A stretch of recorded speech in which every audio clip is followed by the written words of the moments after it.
अगर आप भी क्लास 12 के छात्र हैं और भूगोल का पेपर देना चाहते तो लेकर आ चुके हैं बिल्कुल 1000% real subjective question same to same यही आपके एग्जाम में आया है। चलिए जल्दी से स्टार्ट करते हैं पेपर को।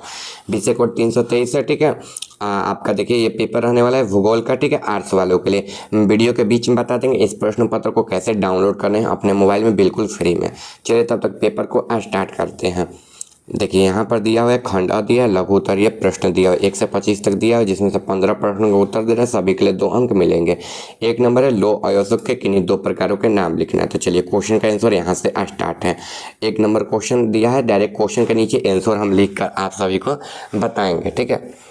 चलिए क्वेश्चन करवा रहे हैं। यहाँ पर आपका दिया हुआ है लो आयोजक के किन्हीं 2 प्रकारों के नाम लिखना है। तो देखिए लो आयोजक के 2 प्रकार हेमेटाइट और मेगेटाइट हैं। हेमेटाइट सबसे अधिक खनन किए जाने वाले औद्योगिक रूप में महत्वपूर्ण लो आयोजक है, जबकि मेग्नेटाइट एक उच्च गुणवत्ता वाले आयोजक है जिसमें लोहे की मात्रा सबसे अधिक होती है और अपने चुंबकीय गुणों के लिए भी जाना जाता है। ये जो है पहला का आंसर आपका हो जाएगा। 2 नंबर है ऊर्जा का अपरंपरागत स्रोतों से किन्हें आप समझते हैं। तो ऊर्जा के अपरंपरागत स्रोत जिन्हें गैर पारंपरिक एवं नवीकरणीय ऊर्जा स्रोत भी कहा जाता है, वे ऊर्जा स्रोत जो नवीकरणीय ऊर्जा पर्यावरण अनुकूल होते हैं, प्रचुर मात्रा में उपलब्ध होते हैं, जैसे सौर ऊर्जा, पवन ऊर्जा, ठीक है। ये जो है आपका राइट आंसर हो जाएगा। और इसमें बायोगैस ये स्रोत प्राकृतिक स्रोत कोयला पेट्रोलियम के विपरीत समिति नहीं होते, पर्यावरण को हम नुकसान पहुंचाते हैं। ये जो है यहाँ पर 2 नंबर का आंसर हो जाएगा। आप लोग यहाँ से यहाँ तक आंसर लिख लीजिएगा। वीडियो के लास्ट में बता देंगे ना कैसे पेपर को डाउनलोड करना है। बिल्कुल रियल प्रश्न पत्र रहने वाला है। 3 नंबर है, ठीक है, सघन अधिवास के तात्पर्य का उल्लेख करना है आपको, ठीक है। देखिए सघन अधिवास वो है जिसमें एक दूसरे के बहुत आसपास और संकुलित गलियों से बने होते हैं, जिनमें आवासों की संख्या अधिक हो जाती है। इन बस्तियों में लोगों का समूह होता है जिनमें आवासों के छत एक दूसरे से मिले होते हैं और लोग केवल पैदल ही संकारी गलियों से आते जाते हैं। यहाँ पर ये बस्तियाँ विभिन्न सामाजिक, आर्थिक, भौगोलिक कारणों से बनती है, जैसे सुरक्षा की आवश्यकता, कृषि भूमि की उपलब्धता, आर्थिक लाभ। ये जो है आपका आंसर हो जाएगा। इसके बाद देखिए भारत के 4 कोयला क्षेत्रों के नाम लिखना। तो देखिए भारत के कुल प्रमुख कोयला क्षेत्र, जैसे झरिया जो है झारखंड में है, रानीगंज जो है पश्चिम बंगाल में, बोकारो झारखंड, सिंगरौली मध्य प्रदेश है, जो देश के कोयला उत्पाद भंडार में सबसे ज़्यादा क्या आता है, झरिया आता है, और इसके बाद बोकारो आता है सबसे ज़्यादा, लेकिन झरिया आता है, आपको ध्यान रखना है, महत्वपूर्ण है। तो 4 नंबर क्वेश्चन का आंसर आप यहाँ पर लिख लीजिएगा बिल्कुल आराम से। 5 नंबर क्वेश्चन भारत के किन्हीं 4 शैक्षणिक शहरों के नाम लिखना है। तो भारत के किन्हीं 4 शैक्षणिक शहर दिल्ली, बेंगलोर जिनको बेंगलुरु भी कहा जाता है, मुंबई और पुणे, जो अपने प्रतिष्ठित विश्वविद्यालय, शोध संस्थाओं और विभिन्न क्षेत्रों के उच्च गुणवत्ता वाले शिक्षा प्रदान करने वाले अन्य शैक्षणिक संस्थानों के लिए जाने जाते हैं। ये जो है 5 नंबर क्वेश्चन का आंसर आपका हो जाएगा। 6 नंबर है जल प्रदूषण से आप क्या समझते हो। देखिए जल प्रदूषण जल निकाय जैसे नदियों, झीलों, महासागरों के हानिकारक पदार्थों के प्रवेश, जल की गुणवत्ता में कमी आना, ये प्रदूषण जैसे औद्योगिक अपशिष्ट, सीवेज, रासायनिक पदार्थ, सूक्ष्म जीव पानी पीने योग्य नहीं बनते, जलीय जीवों के साथ साथ मनुष्य के स्वास्थ्य को भी नुकसान पहुंचाते हैं। जल प्रदूषण से न केवल जलीय परिस्थिति तंत्र प्रभावित होती है, बल्कि प्रदूषण रिस्किल भी भूमिगत दूषित कर सकते हैं। ये जो है आपका आंसर हो जाएगा। यहाँ से यहाँ तक बिल्कुल 6 नंबर क्वेश्चन का आंसर आप छाप लीजिएगा। 7 नंबर क्वेश्चन जल संरक्षण से आप क्या समझते हैं। तो जल संरक्षण से समझना है कि जल संरक्षण का अर्थ पानी की विवेकपूर्ण और कुशल उपयोग करना, ताकि अनावश्यक बर्बादी को रोका जा सके, जो भविष्य के लिए पर्याप्त मात्रा में स्वच्छ जल उपलब्ध हो सके। इसमें जल को प्रदूषण से बचाना, भूमिगत जल रिचार्ज करना, ठीक है, यानी कि वर्षा जल संचय करना, और ठीक है, आप पानी की बुद्धिमानी से उपयोग करना, ये सब शामिल है। तो 7 नंबर क्वेश्चन का आंसर आप यहाँ से यहाँ तक लिख लीजिएगा।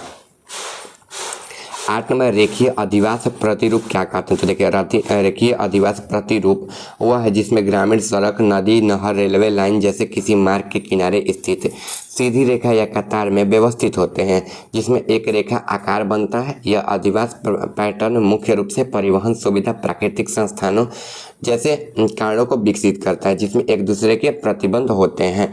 8 नंबर क्वेश्चन का आंसर हो जाएगा। 9 नंबर क्वेश्चन सिंचाई से आप क्या समझते हैं। सिंचाई कृत्रिम रूप भूमि का खास तौर पर फसलों को पानी देने की प्रक्रिया है, ठीक है। जिसमें विकास, उच्च पैदावार, आवश्यक नमी, पोषक तत्वों की सिंचाई, विभिन्न मानव निर्मित कुओं, ठीक है, कुओं, नहरों, ठीक है, स्प्रिंग रिप्स के विधियों से किया जाता है। 9 नंबर क्वेश्चन का आंसर हो जाएगा, लिख लीजिएगा। ठीक है, देखिए 10 नंबर दिया, 11 नंबर दिया, अभी सारा क्वेश्चन करवाना है। ठीक है, तो चलिए पेपर को पहले बता देते हैं कैसे डाउनलोड करना है। ठीक है, अब फिर ये क्वेश्चन, अगला क्वेश्चन हम कराएंगे। तो पेपर को डाउनलोड करने के लिए अपने मोबाइल फ़ोन में आप सभी को गूगल या क्रोम को ओपन कर लेना इस पेपर को डाउनलोड करने के लिए। ये ऐसे ही अपने मोबाइल फ़ोन में गूगल या क्रोम पे आ जाना है, सर्च बार में सर्च करना है आयुष दोस्त ऑफिशियल। नीचे जाएंगे तो यहाँ पर वेबसाइट आ जाएगा, इसी वेबसाइट पे आपको क्लिक कर देना है। क्लिक करने के बाद थोड़ा सा नीचे आ जाइए, नीचे आएंगे तो देखिए यहाँ पर एग्जाम रूटीन का सेक्शन आ जाएगा। इसी सेक्शन में सबसे ऊपर 9, 10, 11, 12 का प्रश्न पत्र का लिंक मिल जाएगा, क्लिक कर दीजिए इसी पर। क्लिक करने के बाद आपको नीचे की ओर आ जाना है। नीचे की ओर जब आइएगा तो देखिए यहाँ पर 12th क्लास का पेपर का लिंक मिल जाएगा, इसी पर डाउनलोड पर क्लिक कर देना है आप सभी को। डाउनलोड पर क्लिक कर देने के बाद ना आपको कुछ नीचे थोड़ा सा और आ जाना है, और जो भी पेपर डाउनलोड करना है सबसे ऊपर साइंस का पेपर का लिंक लगा है, इसके नीचे आर्ट्स का, तो आपको जियोग्राफी का डाउनलोड करना है, तो डाउनलोड पर क्लिक कर देना है। डाउनलोड पर क्लिक कर दीजिए, कुछ इस प्रकार से ओपन हो जाएगा। ठीक है, अभी ओपन नहीं हो, एक बार और डाउनलोड पर क्लिक कर दीजिए। ठीक है, डाउनलोड पर क्लिक करने के बाद आ जाइए नीचे। नीचे आएंगे ना तो देखिए यहाँ पर 50 को ऑब्जेक्टिव का यहाँ पर लिंक लगा हुआ है। ठीक है, 50 को ऑब्जेक्टिव का लिंक लगा हुआ है, यहाँ पर देख लीजिएगा। कुछ देर में अपडेट कर दें, यहाँ से सब्जेक्टिव क्वेश्चन को डाउनलोड कर सकते हैं, यहाँ से लॉन्ग वाले सब्जेक्टिव क्वेश्चन को डाउनलोड कर सकते हैं। चलिए क्वेश्चन पे चलते हैं हम लोग। देखिए कि नहीं, 4 नकदी फसलों के नाम लिखना है। तो 4 प्रमुख नकदी फसल जैसे कपास, गन्ना, चाय, कॉफ़ी नकदी फसल हैं, जिनकी खेती सीधे बाजार में बेचने और पैसे कमाने के उद्देश्य से की जाती है, ब्याज की व्यक्तिगत उपभोक्ता के लिए। ठीक है, 11 नंबर क्वेश्चन यहाँ पर है, ग्रामीण तथा नगरीय अधिवास में अंतर स्पष्ट करना है। तो ग्रामीण नगरीय अधिवास का मुख्य अंतर उनकी व्यवस्था, ठीक, जनसंख्या घनत्व, सामाजिक संरचना, सुविधाओं की उपलब्धि और जीवन शैली में निहित ग्रामीण अधिवास मुख्य रूप से कृषि प्राथमिक गतिविधियों पर आधारित होते हैं, जबकि नगरीय अधिवास उद्योग, व्यापार और विभिन्न सेवाओं पर निर्भर करते हैं।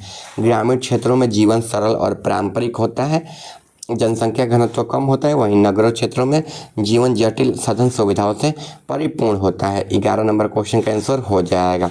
वहीं 12 नंबर, हरित क्रांति से क्या समझते हैं। तो हरित क्रांति का तात्पर्य कृषि उत्पाद के तीव्र महत्वपूर्ण भूमिका निभाना है, जो प्रमुख रूप से उच्च उपज देने वाले बीजों, उन्नत रासायनिक उर्वरकों, कीटनाशकों, सिंचाई, आधुनिक तकनीकों को मनुष्य उपकरणों के उपयोग में संभव बनाती है।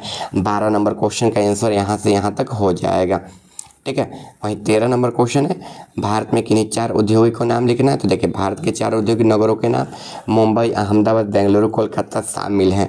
ये जो है आंसर हो जाएगा। 14 नंबर क्वेश्चन का आंसर यहाँ पर हो जाएगा, और 15 नंबर क्वेश्चन का आंसर आपका यहाँ पर हो जाएगा। भारत के 4 प्रमुख फसलों के नाम चावल, गेहूँ, मक्का, दाल हो जाएगा। ठीक है, चलिए मिलते हैं अगले वीडियो में। चैनल पर नए होंगे तो सब्सक्राइब जरूर कर लीजिएगा। ठीक है, जाकर वेबसाइट से इस पेपर को डाउनलोड कर लीजिएगा।